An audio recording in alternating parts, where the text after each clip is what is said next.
살아생전에 증여를 했는데 다시 또 상속세를 내야 되느냐. 결론부터 말씀드리면 이중과세는 고객분들이 단순하게 상속이 유리하냐 증여가 유리하냐 그럴 때 저희가 답변을 드릴 수 있는 건 따라서 다 다르다라고 말씀을 드릴 수 있는데요. 고객분들이 가끔 기준시가 안 되냐 네, 맞아요. 대놓고 네. 어떤데 뭐 해준다던데 저는 위험천만한 발상이다.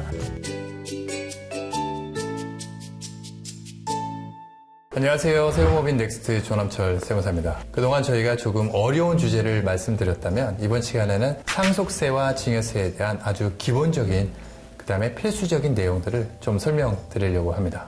세무사 안녕하세요. 안녕하세요. 네, 저는 세무법인 넥스트의 문예인 세무사. 저는 강성준 세무사입니다. 네, 세무사님 오늘 전반적으로 어떤 주제들을 좀 준비해 오셨나요? 오늘은 이제 상담하면서 고객분들이 가장 궁금해하는 상속세와 증여세의 기본적인 사항들 있잖아요. 그런 거를 좀 답변을 드리면서 절세 방안까지 설명을 드리려고 합니다. 제가 첫 번째로 조금 이제 질문 드리려고 하는데 많은 분들이 좀 궁금해 하실 만한 주제인데요.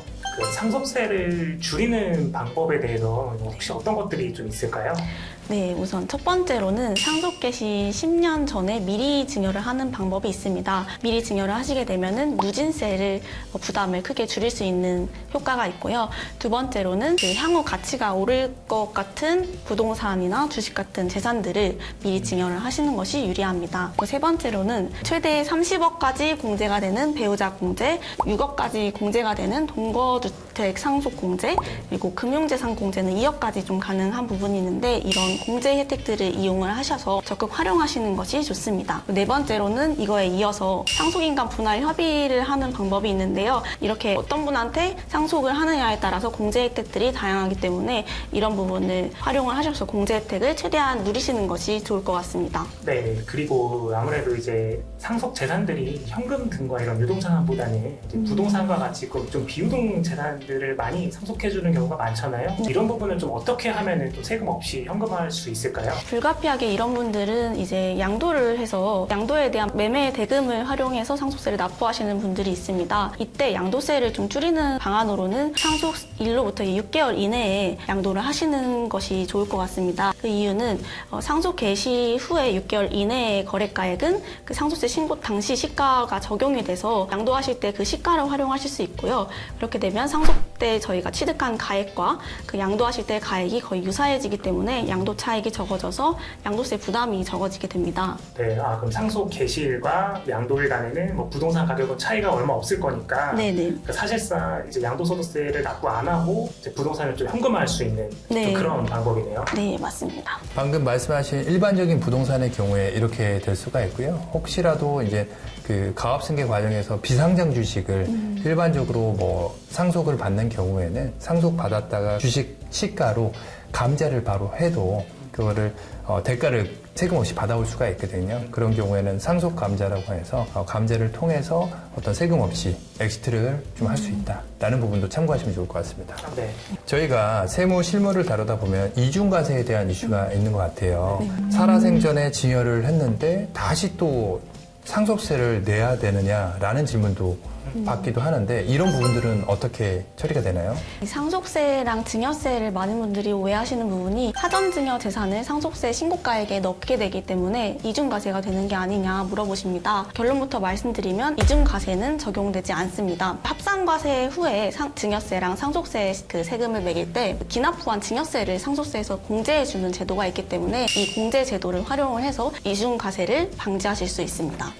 그렇군요. 어쨌든 증여세는 기납 후세액을 통해서 상속세에서 빼준다라고 볼 수 있기 때문에 절대 뭐 증여세를 냈다고 돌아가시고 나서 엄청난 손해를 보거나 그런 경우는 발생되진 않습니다. 다만 실무적으로 디테일하게 보게 되면은 증여를 하게 되면은 상속세 공제 한도에 영향을 줄 수 있기 때문에 공제 한도까지 면밀히 검토를 하실 필요가 있습니다. 네, 그리고 이제 많은 고객분들이 가지고 계신 부동산을 일반 죽었을 때 이런 상속 때까지 그냥 쭉 보유할지 아니면은 아무래도 이제 부동산 가치가 더 오를 거를 좀 전제로 해서 이제 미리 좀 사전 증여할지 이런 부분에 대해서 굉장히 고민을 많이 하시는데요.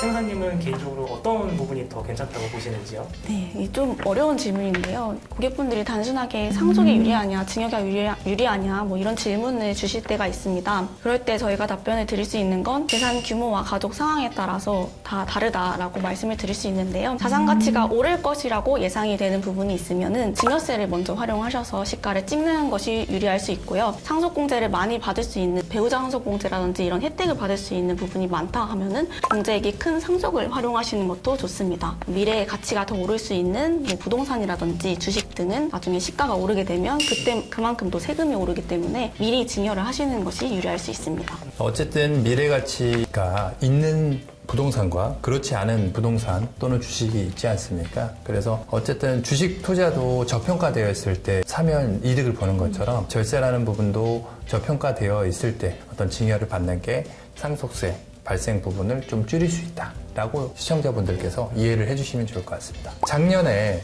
혼인 공제, 출산 공제가 새로 신설이 되었는데요. 그 규정을 아직 구체적으로 모르시는 분들이 많으신 것 같아요. 좀 설명 부탁드립니다. 2024년에 신설된 제도로서 자녀나 손자, 손녀가 결혼 또는 출산을 하는 경우 추가적으로 1억까지 공제를 받을 수 있는 제도입니다. 그러니까 기존 공제를 합쳐서 적용을 받게 되면은 1억 5천만 원까지 적용이 가능하시게 되는 거고요. 신랑, 신부가 각각 받을 수 있기 때문에 양가 부모님으로부터 1억 5천씩 합쳐서 최대 3억까지 우상 증여가 가능한 부분이 있습니다. 결혼 전후 2년 이내뿐만이 아니라 출산이나 입양을 하는 경우 출생 입양일로부터 여기는 이후만 적용이 되거든요. 이후 2년 이내 증여를 받는 경우에 생애 1회만 적용이 가능하십니다. 어쨌든 혼인공제, 출산공제를 잘 챙긴다고 하게 되면 양가에서 혜택을 받을 수 있다 보니까 양가에서 각각 그 1억씩 받는다고 그러면은 추가적으로 2억을 공제받는 거라서 기존 5천만 원씩 공제 합치면 총 3억의 공제를 받을 수 있다라는 부분들을 시청자분들께서 잘 활용하시면 좋을 것 같습니다. 그 조부모가 손자, 손녀들의 어떤 학원비나 이제 유학비를 좀 대신 대납해 주는 경우가 많은데 네, 이 부분은 혹시 어떤 증여세 문제가 좀 있을까요? 많은 분들이 학원비나 일반적인 생활비 같은 거는 비과세가 되기 때문에 통상적으로 비과세 되는 항목들은 할아버지나 할머니한테 증여를 받아도 비과세 되는 거 아니냐 이렇게 궁금해 하시는데요. 조부모가 손자의 유학비를 대신 내주는 거는 이제 부모의 경제적 능력이 있느냐, 그리고 이게 통상적인 범위 내에 기숙사비나 학원비, 유학비냐, 또는 조부모가 실질적으로 손자녀를 부양을 하고 있느냐, 이런 것들을 이제 사실관계를 따져서 비과세로 인정을 받을 수 있는지 여부를 판단합니다. 그리고 그 이외에도 손자가 성인이거나 아니면 일시적인 유학비가 아니라 이제 고가의 물품을 사는 생활비라든지 이런 것들을 지속적으로 이제 지원을 하게 되면은 이 부분은 증여세로 이제 과세가 될 수 있습니다.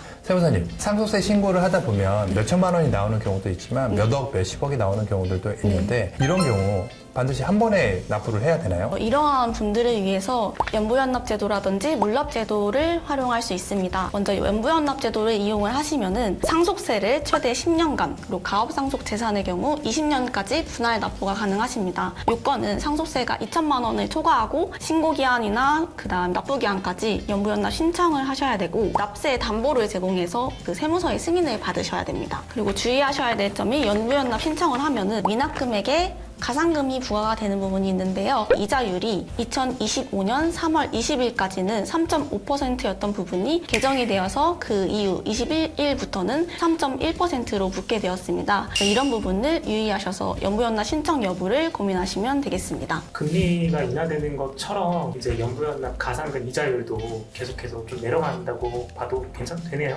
네, 거의 따라간다고 보시면 되겠습니다. 맞습니다. 이게 이자가 굉장히 또 3%면 작은 이자 부분이 아니다 보니까 납세자분들께서는 세금을 낼 게 많다고 하게 되면 부동산 자산 중에서 일부를 매각해서 내시는 것들을 또 검토를 하시는데 또 경기가 또 안 좋다 보니까 또 금액을 많이 낮춰야지 팔려서 현실적인 어려움이 좀 있는 것 같기는 하는데 이 연부연납 가산금에 대한 이자도 이제 개정된 부분으로 그 상속 당시, 증여 당시의 이자율이 아니라 그때 이자율을 감안해서 조정을 해주고 있으니까 가산세도 잘 판단을 하셔야 될 것 같습니다. 다음으로 그 부동산이나 뭐 유가증권으로 상속세를 납부를 할 수 있는 물납제도가 있습니다. 물납제도는 연부연납과 동일하게 상속세가 2천만 원을 초과하고 상속재정 중 그 부동산이랑 유가증권 보유 비율이 금융재산 비중보다 높은 경우 적용이 가능한데요. 주로 물납은 국내 부동산이나 국공채 등으로 충당을 할 수 있고 똑같이 신고 납부기한 내 허가 신청서를 제출해서 세무서에 허가가 돼야지 물납을 적용받으실 수 있습니다.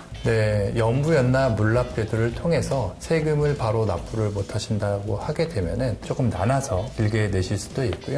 또는 부동산 재산이 일정 비율 이상이라고 하게 되면은 부동산으로 또 물납할 수 있는 제도도 있으니까 제도를 잘 이용하시면 좋을 것 같습니다. 네, 그리고 이제 고객분들께서 이제 상속세나 증여세를 이제 신고하실 때 이제 상속은 또 이제 상속세 공제가 있고 또 증여는 우리가 또 증여재산 공제가 있어서 계산을 해보면은 세금이 0원인데 굳이 이걸 또 신고까지 해야 되냐 괜히 이런 내 정보 다 노출되고 이러는 거 아니냐 이런 부분들이 계신데 선생님께서 생각하시기에는 신고를 하는 게 좋을까요? 안 하는 게 좋을까요? 우선은 공제 적용으로 실제 상속세나 뭐 증여세가 0원이어서 납부하실 의무가 없다고 생각하시지만 납부는 하지 않아도 신고 의무는 사라지는 것이 아니기 때문에 신고는 의무적으로는 해야 됩니다. 다만 이제 세금이 0원이기 때문에 신고를 하지 않으시더라도 무신고 가산세라든지 납부지연 가산세가 부과되지 않기 때문에 무신고 하였다고 해서 가산세가 되는 불이익이 있지는 않습니다. 다만 실무적으로 증여세 신고 시 이 신고 금액은 재증여하거나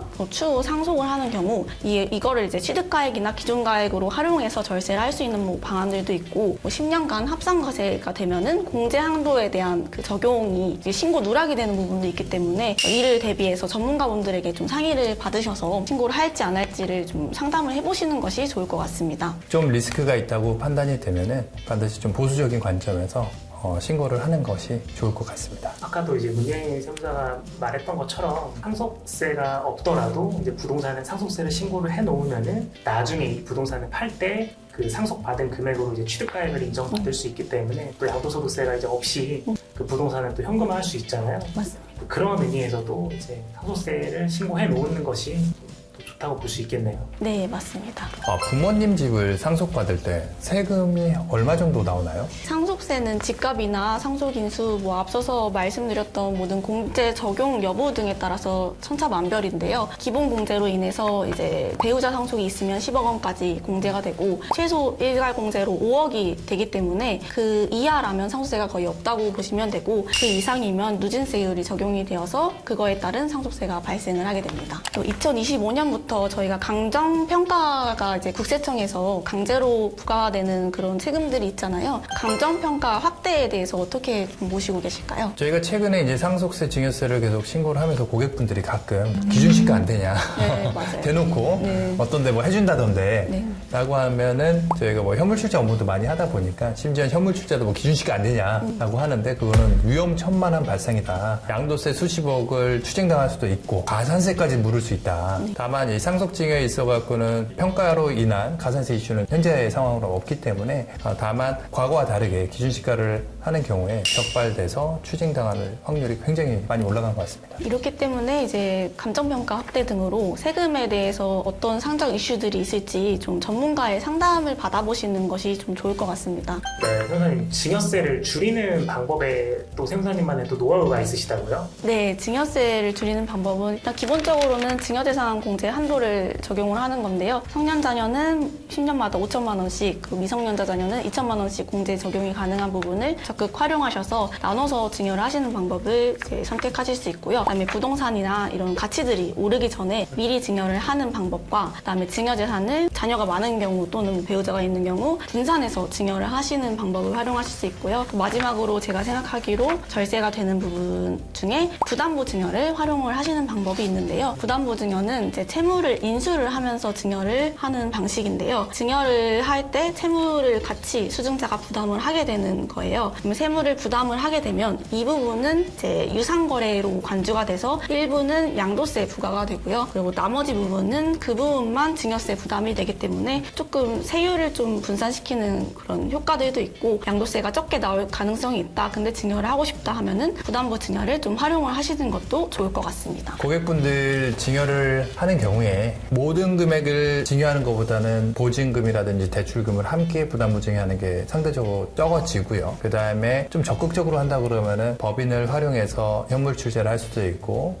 가족 법인을 통해서 해당 부동산을 주택이 아니라고 하게 되면은 양수도를 통해서 전략적인 플랜을 짤 수도 있지 않습니까? 그런 부분들을 활용한다고 하면 증여세를 많이 좀 줄일 수 있을 거라고 판단합니다. 네, 이번 시간에는 상속 증여세에 대한 기본적인 내용과 필수적인 내용을 말씀드렸습니다. 내용이 도움이 되셨다면 구독, 좋아요, 알림 설정 부탁드립니다. 감사합니다.